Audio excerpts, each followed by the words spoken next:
नमस्कार, news state Madhya Pradesh Chhattisgarh में एक बार फिर से आप सभी का स्वागत है। मैं हूं आपके साथ लोकेंद्र त्यागी।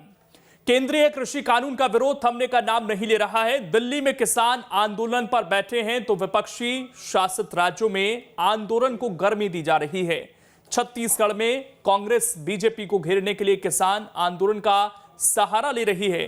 प्रदेश कांग्रेस अध्यक्ष मोहन मरकाम खुद आंदोलन का नेतृत्व कर रहे हैं तो सीएम भूपेश बघेल भी किसान आंदोलन को लेकर केंद्र सरकार पर निशाना साध रहे हैं। आज चर्चा इसी मसले पर होगी कि क्या वाकई में किसानों की चिंता है या छत्तीसगढ़ में कोरी राजनीति हो रही है। सवाल यह भी है कि छत्तीसगढ़ के किसानों की जो असल समस्या है क्या उस पर कोई बातचीत कर रहा है। कुछ खास मेहमान भी हमारे साथ जुड़ेंगे, लेकिन उससे पहले आज की हमारी रिपोर्ट देखिए। दिल्ली में किसानों का आंदोलन, विपक्ष शासित राज्यों तक आंच।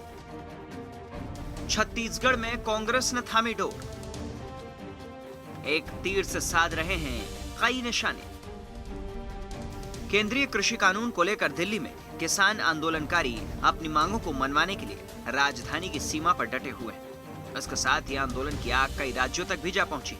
विशेषकर विपक्ष शासित राज्यों में किसान आंदोलन को भुनाने में कांग्रेस कोई कोर कसर बाकी नहीं छोड़ रही। छत्तीसगढ़ में यूं तो किसान आंदोलन का असर नहीं दिखा, लेकिन कांग्रेस अपनी सरकार वाले प्रदेश में इस आंदोलन को धार देने की कोशिश कर रही है। छत्तीसगढ़ में आंदोलन का नेतृत्व खुद प्रदेश कांग्रेस अध्यक्ष मोहन मरकाम कर रहे हैं। मोहन मरकाम जिलेवार दौरा कर किसानों की ट्रैक्टर रैली का नेतृत्व करने में लगे हैं। कांग्रेस कार्यकर्ता ट्रैक्टर रैली निकालकर जहां केंद्रीय कृषि कानून को किसानों के लिए काला कानून बताने में लगे, तो वहीं राज्यपाल के नाम ज्ञापन सौंपकर कानून को रद्द करने की मांग भी कर रहे हैं। भारतीय जनता पार्टी की मोदी जी की सरकार जो 3 काले कानून लाए हैं, ना किसानों से चर्चा करके, ना संसद में, ना लोकसभा में, ना राज्यसभा में, देश के 65 करोड़ अन्नदाताओं के विरोध में जो काले कानून लाए, केंद्र सरकार से, मोदी सरकार से मांग करते हैं कि 3 काले कानून को वापस लें। उसके बाद वृहद रूप से देश के अन्नदाताओं के बीच में चर्चा करने के बाद कोई नया कानून लाए, हम लोगों की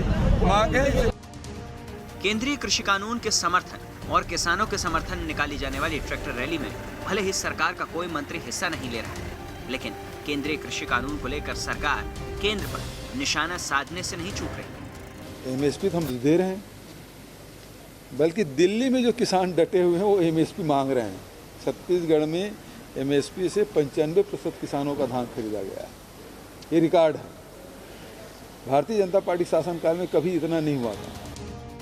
केंद्रीय कृषि कानून के खिलाफ किसानों के आंदोलन को लेकर कांग्रेस शासित राज्यों में केंद्र को घेरने की कोशिश हो रही है। बीजेपी के खिलाफ माहौल बनाने की कोशिश है, लेकिन छत्तीसगढ़ के संदर्भ में कहें तो कांग्रेस एक तीर से कई निशाने साधने की कोशिश में लगी है। वो सरकार के नुमाइंदे और प्रदेश कांग्रेस के बयान से भी साफ होता रहा है। बजट सत्र से पहले बीजेपी जिस तरह से सरकार के खिलाफ हमलावर रुख में दिख रही थी, बीजेपी के इस हमलावर रुख को कुंद करने, साथ ही प्रदेश के सबसे बड़े वोट बैंक यानी कि किसानों को सरकार इस विरोध के जरिए साधे रखने की कोशिश में लगी है। रायपुर से आदित्य नामदेव के साथ टीम न्यूज स्टेट। तो आपके मुद्दे में छत्तीसगढ़ के किसानों की बात एक बार फिर से हम करेंगे। 3 खास मेहमान हमारे साथ जुड़ गए हैं। शिव अनुराग पटेरिया जी, वरिष्ठ पत्रकार, लगातार हमारे साथ बने हुए हैं। इसके अलावा छत्तीसगढ़ से बीजेपी के नेता श्रीचंद सुंदरानी जी हमारे साथ जुड़ गए हैं, और सुरेंद्र शर्मा कांग्रेस का पक्ष रखेंगे, वो हमारे साथ जुड़ गए हैं। तीनों मेहमानों का स्वागत करते हुए सबसे पहले सुरेंद्र शर्मा जी, सवाल आपसे है कि आप लोग एक तरफ जिलेवार तीनों जो कानून हैं उनका विरोध कर रहे हैं, किसानों को जागरूक कर रहे हैं, समर्थन लेने की कोशिश कर रहे हैं, लेकिन बीजेपी ये सवाल उठा रही है कि जो छत्तीसगढ़ के किसानों की समस्या है वो तो अलग है। समस्या ये है कि किसानों की जो राजीव गांधी किसान न्याय योजना की 4थी किस्त है वो अभी तक मिली नहीं है। मक्का के जो किसान हैं वो परेशान हैं। अभी भी सरकार ये कहती है कि 95% खरीद हुई, तो उसमें भी लगभग 95,000 किसान बच गए जिनकी धान खरीदी नहीं गई। तो ये सब समस्याएं, इन पर क्यों बात नहीं हो रही? मुझसे पूछा आपने? जी सुरेंद्र जी। लोकेंद्र जी, दरअसल में बात यह है कि छत्तीसगढ़ के जितने किसान हैं उसमें लगभग समझ लीजिए 28 लाख किसानों ने पंजीयन कराया था, और हम लोगों ने 92 लाख से अधिक मीट्रिक टन धान की खरीदी कर लिया है, और 95% किसानों को न सिर्फ धान की खरीदी की गई है बल्कि समर्थन मूल्य पे धान की खरीदी की गई है और उनको उनका भुगतान भी किया जा चुका है। और मक्के का जहां तक प्रश्न है या जो बाकी किस्त का बकाया है, आप अच्छी तरह जानते हैं कि पिछले साल कोरोना के समय काफी हमको जीएसटी वगैरह दूसरे चीज के उपार्जन में दिक्कत आई थी और इसलिए सरकार ने निर्णय लिया था कि जो हम राजीव गांधी न्याय योजना की जो अंतर की राशि है 10,000 रुपए प्रति एकड़ देने वाली, मेरे ख्याल से छत्तीसगढ़ पूरे विश्व में पहली सरकार होगी जो 10,000 रुपए प्रति एकड़ धान उत्पादक किसानों को देती है।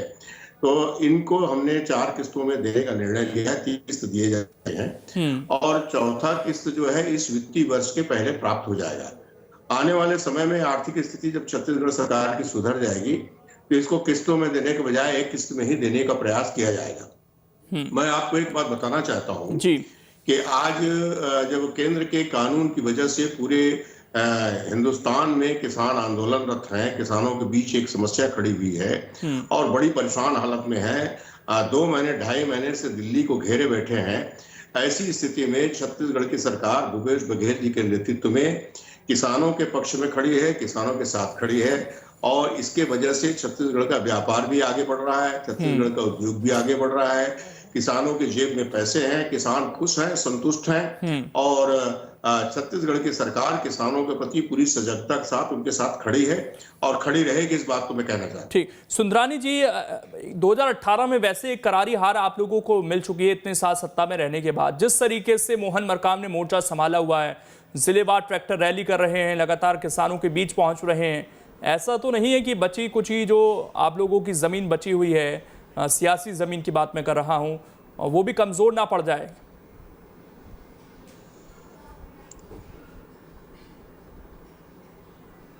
देखिए, निश्चित रूप से मैं आपको ये विश्वासपूर्वक कह सकता हूं कि छत्तीसगढ़ में अब कांग्रेस की जमीन खसक गई है। ये केंद्र के किसान बिल के खिलाफ ये जितना भी माहौल बनाए, लेकिन छत्तीसगढ़ में ये माहौल बन नहीं पाया।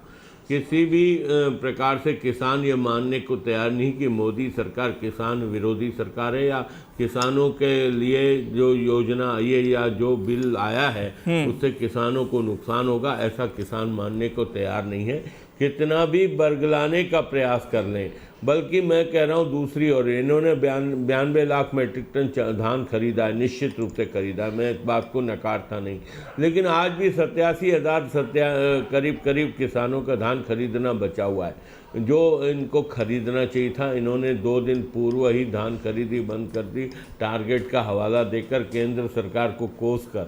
तो लगातार किसान परेशान है। देखिए, पिछले दिसंबर में धान खरीदा था जिसकी एक किस्त आज तक नहीं मिली और इस साल जो धान खरीदा है वो अतिरिक्त राशि, जो समर्थन मूल्य से अतिरिक्त राशि देने की बात राजीव गांधी न्याय योजना में देने की बात कर रहे हैं, वो राशि कब मिलेगी इसका कोई पता ठिकाना नहीं। जब 15 महीने में पिछली राशि नहीं मिली है तो अभी जो धान दिसंबर में खरीदा वो कब मिलेगा?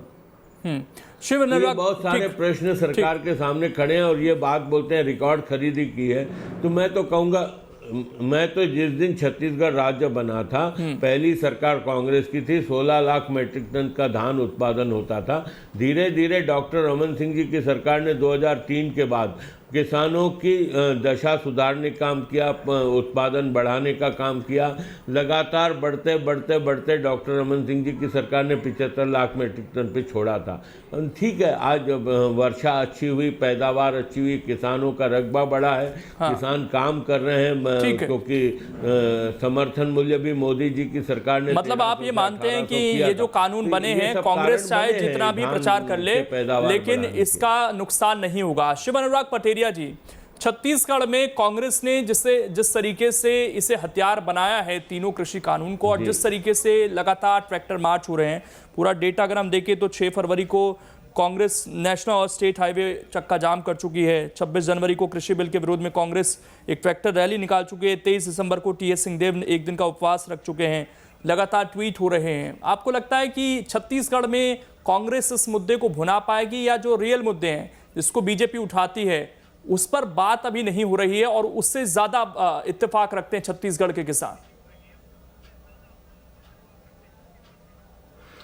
देखिए, सबसे बड़ी बात है, अगर छत्तीसगढ़ के किसानों को ये मुद्दा उठाना होता तो दिल्ली में दिखाई देते। आप छत्तीसगढ़ में ट्रैक्टर मार्च कर सकते हैं, ट्रैक्टर रैली कर सकते हैं, मुहिम मरकाम सारी चीज़ें कर सकते हैं, लेकिन पूरे देश में ये कहीं नहीं सुनाई दिया कि छत्तीसगढ़ के किसानों ने कोई बड़ा खुद आंदोलन सो मोटो खड़ा किया है। अगर किया हो तो मुझे बता दें, अपने आप को मैं संशोधित कर लूँगा। सबसे बड़ी बात है, जिस तरह दिल्ली की सीमाओं पर पंजाब और हरियाणा के किसान दिखाई देते हैं, पश्चिमी उत्तर प्रदेश के किसान दिखाई देते हैं, छत्तीसगढ़ के किसान उस तरह से नहीं दिखाई दे रहे हैं। इसलिए कांग्रेस सारी कोशिश कर रही है कि आंदोलन खड़ा किया जा सके। अगर तीनों कृषि कानूनों को लेकर कोई उबाल अगर ला सकती है कांग्रेस, तो निश्चित तौर पर कांग्रेस को इसका बड़ा फायदा हो सकता है। लेकिन अब तक छत्तीसगढ़ में ऐसा कोई आंदोलन किसानों की तरफ से जो सिर्फ विशुद्ध रूप से या कुल मिला के किसानों के द्वारा उत्प्रेरित हो या उनके द्वारा संचालित हो, तो सबसे बड़ी बात है कि छत्तीसगढ़ में किसानों के नाम पर सियासी लड़ाई हो रही है। जैसे सुंदराज जी ने कहा कि 16 लाख मीट्रिक टन कुल मिला के हम धान का उत्पादन जब होता था, और अब जाके 92 लाख मीट्रिक टन के आसपास तक पहुंच गया है। तो और 75 लाख मीट्रिक टन रमन सिंह जी की सरकार के दौरान था। निश्चित तौर पर सरकारों का योगदान होता है, सरकारें बदलती रहती हैं और किसान अपना काम करते रहते हैं, सरकारें उत्प्रेरक की भूमिका में होती हैं। जैसे रमन सिंह जी ने एक लेवल तक लाया, उसके बाद में आज को कांग्रेस की सरकार उसको आगे ले जा रही है। तो मुझे लगता है कि तीनों कृषि कानूनों को लेकर एक किस्म का राजनीतिक द्वंद्व छत्तीसगढ़ में छेड़ा जा रहा है, और इस द्वंद्व को इसलिए भी खड़ा किया जा रहा है ताकि दिल्ली में बैठी हुई कांग्रेस के नेतृत्व को बताया जा सके कि हमने बड़ा प्रतिकार और बड़ा प्रतिशोध पैदा किया है। अगर किया होता तो निश्चित तौर पर वो दिखाई देता, मुझे तो कम से कम दिखाई बिल्कुल। ये सवाल सुरेंद्र शर्मा जी है आपसे कि एक तो छत्तीसगढ़ के किसानों का विरोध उस तरह से देखने को नहीं मिला, दूसरी तरफ सरकार ये कहती है कि हमने तो रिकॉर्ड खरीदी की है, वो भी एमएसपी पर खरीदी की है, मुख्यमंत्री ये खुद कहते हैं। और जो बॉर्डर पर लड़ाई चल रही है, गाजीपुर बॉर्डर पर, वो एमएसपी को लेकर ही चल रही है, और केंद्र सरकार ये कहती है कि ये जो एमएसपी है इसी तरीके से चलती रहेगी, यानी कि राज्य सरकार इस तरीके से लगातार धान खरीद सकती है। तो आपको लगता है कि आप छत्तीसगढ़ के किसानों को कनेक्ट कर पाएंगे इस तरीके से विरोध कर कर? क्योंकि अगर एक तरफ सरकार ये कहती है कि हम तो रिकॉर्ड खरीदी कर रहे हैं, दूसरी तरफ आप लोगों को ये बताएंगे कि एमएसपी बंद हो जाएगा इस तरह से, तो कनेक्ट कैसे करेंगे सर? दोनों अलग अलग चीजें हैं। देखिए लोकेन जी, पटेरिया जी जो है वरिष्ठ पत्रकार हैं, और छत्तीसगढ़ के संदर्भ में उनको मैं एक बात बताना चाहता हूँ। जहां तक छत्तीसगढ़ के किसानों का प्रश्न है, तो छत्तीसगढ़ के किसान जो हैं उनके सामने आज की तारीख में कोई दिक्कत है नहीं। उनको धान का समुचित मूल्य मिल सही है, और इन सब चीज़ों की वजह से उनके सामने कोई समस्या वाली बात है नहीं। तो इसलिए छत्तीसगढ़ में आंदोलन का जो स्वरूप दिखना चाहिए, यहाँ के किसान दिक्कत में नहीं है। यहाँ धान समर्थन मूल्य पे खरीदी भी हो रही है, इसके अलावा 10,000 रुपये प्रति एकड़ भी दिया जा रहा है। तो फिर फायदा क्या है सर? फिर फायदा क्या है? सवाल तो यही है। फायदा ये है लोकेश जी कि दरअसल में जो समस्याएं आज नहीं है, इन तीनों कानून की वजह से जो समस्या आने वाली है, इस बात की जानकारी छत्तीसगढ़ के किसानों को दी जा रही है। और जैसे जैसे इन बातों की किसानों को हो रही है, आंदोलन तेज होते जा रहा है। अभी मैं आपको बता रहा हूँ, प्रत्येक जिले में कांग्रेस पार्टी के द्वारा किसानों का पद यात्रा कार्यक्रम चालू किया गया है, जिसमें भारी तादाद में सुरेंद्र शर्मा जी, मैं थोड़ा सा स्पेसिफिक जवाब चाहूंगा। क्या राज्य सरकार जो ये दावा करती है कि हम 2500 पर धान खरीद रहे हैं, अगर प्राइवेट मंडियां मान लीजिए आ जाती हैं छत्तीसगढ़ के अंदर, तो क्या सरकार की मंशा है कि हम बंद कर देंगे? अगर सरकार बेहतर एमएसपी दे रही है, सरकार को लगता है, तो फिर प्राइवेट मंडियों की तरफ लोग क्यों जाएंगे? नहीं, देखिए उसमें बात दो तरह की है। सरकार जो है खरीफ में एमएसपी डिक्लेयर होता है, रबी के लिए तो एमएसपी डिक्लेयर होता नहीं है। इसके अलावा धान के अलावा, मक्का के अलावा, गेहूं के अलावा बहुत सारे कृषि उत्पाद हैं, जिसके लिए मंडी में जाने से किसानों को एक बेहतर ऑप्शन मिलता है। उनके सामने कई किस्म के व्यापारी आते हैं, वो बोली लगाते हैं, और वहां पर बोली लगाने के पास किसान के पास एक विकल्प होता है कि वो किसके पास बेचे। अगर कल किसी व्यापारी को जो पैन कार्ड धारी है, वो कहीं पर भी माल खरीदने के लिए जब उसको छूट मिल जाएगी, तो आप एक बात समझिए कि किसान को अपना उपज लेकर के 10 व्यापारियों के दरवाजे जाना पड़ेगा। और एक चीज समझ लीजिए, जैसे राज्य परिवहन था और प्राइवेट बसें भी थी, राज्य परिवहन खत्म हो गया। जैसे बीएसएनएल था और निजी इसलिए खत्म हुआ ना सर कि राज्य सरकारों ने उन पर ध्यान नहीं दिया। मैं लौटूंगा, कुछ तकनीकी दिक्कत है, लेकिन आपसे बातचीत के सिलसिले को आगे बढ़ाऊं उससे पहले मैं सुंदरानी जी आपके पास आना चाहूंगा कि जिस तरीके से कांग्रेस लोगों के बीच जा रही है इसका विरोध करने के लिए, क्या बीजेपी पिछड़ रही है? क्योंकि आप लोग भी सामने से आकर हमला कर सकते थे, अगर कहीं धान की खरीदी नहीं हुई उसे बता सकते थे। एक बड़ा आंदोलन हुआ, उसमें भी आपकी प्रभारी नहीं पहुंची डी पुरंदेश्वरी, उस पर भी सवाल उठ गए। तो क्या बीजेपी अपनी बात छत्तीसगढ़ में कम से कम मजबूती से नहीं रख पा रही है?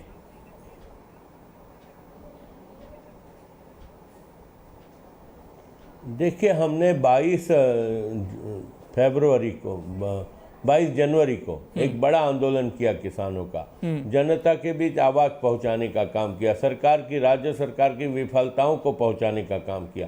केंद्र के विधेयक को हमने जनता के बीच में सही रूप में प्रस्तुत किया। वही तो कारण है कि आज कांग्रेस का आंदोलन सफल नहीं हो पा रहा है। बहुत कोशिश कर रहे हैं, ट्रेन रोकने का प्रयास, कहीं ना कहीं बैरियर पे ये लोग गए, सब कुछ किया इन्होंने, बॉर्डर पे जाके रोकने का काम किया, बसें, ट्रैक्टर की रैली निकालने का काम, किसानों को उद्वेलित करने का काम, लेकिन कहीं पे भी कांग्रेस पार्टी छत्तीसगढ़ में किसानों के आंदोलन को लेकर कोई बहुत बड़ा मोर्चा नहीं निकाल पाई। तो मैं निश्चित रूप से मानता हूं कि छत्तीसगढ़ के किसान भारतीय सुंदरानी जी, कांग्रेस के फेल होने से क्या बीजेपी एक मजबूत ऑप्शन के तौर पर तो तभी दिखाई देगी सर जब आप जमीन पर मेहनत करेंगे। आपने एक आंदोलन बताया, उस पर भी सवाल उठते हैं कि प्रभारी नहीं पहुंची, मैंने वो उसमें आपसे पूछा। उसके अलावा जिलेवार जिस तरीके से मोहन मरकाम ने मोर्चा संभाला हुआ है, मैं उससे जुड़ा सवाल पूछ रहा हूं। प्रभारी नहीं पहुंची, सह प्रभारी। हाँ,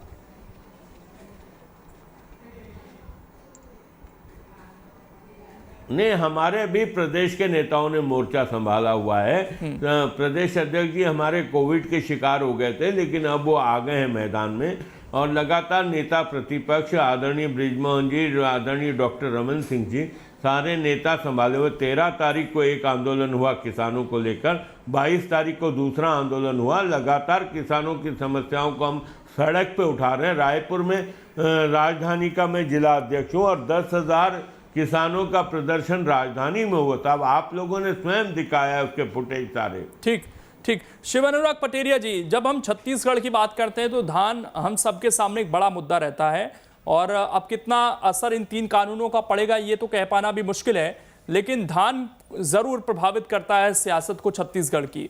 और धान की वजह से इस वक्त छत्तीसगढ़ की जो आर्थिक स्थिति है वो बिगड़ी हुई नजर आती है। सरकार को लगातार कर्ज लेना पड़ रहा है। ये जो रिकॉर्ड खरीदारी की बात सरकार कहती है, कई बार ऐसा भी लगता है कि ये कहीं गले की फांस तो नहीं बन रहा, क्योंकि सरकार के पास अब विकल्प नहीं है आगे कि जो केंद्र सरकार या जो बचा हुआ धान है उससे नहीं लेगी तो उसका करना क्या है, उस पर ऑप्शन सूझते नहीं है। दूसरी तरफ ये किसानों के बीच संगठन स्तर पर जा रहे हैं। किस तरीके से आप इस स्थिति को देखते हैं? लोकेन जी, वास्तव में कहा जाता है कि सांडों की लड़ाई में बागड़ का नुकसान होना, ये नुकसान देश के खाद्यान्न का है, ये नुकसान छत्तीसगढ़ के किसानों का है, ये छत्तीसगढ़ का नुकसान है। अगर खाद्यान्न यानी धान खराब होता है तो छत्तीसगढ़ के किसानों का तो नहीं, उनको तो भुगतान मिल जाएगा, लेकिन छत्तीसगढ़ की धन हानि होगी, राष्ट्रीय धन हानि होगी।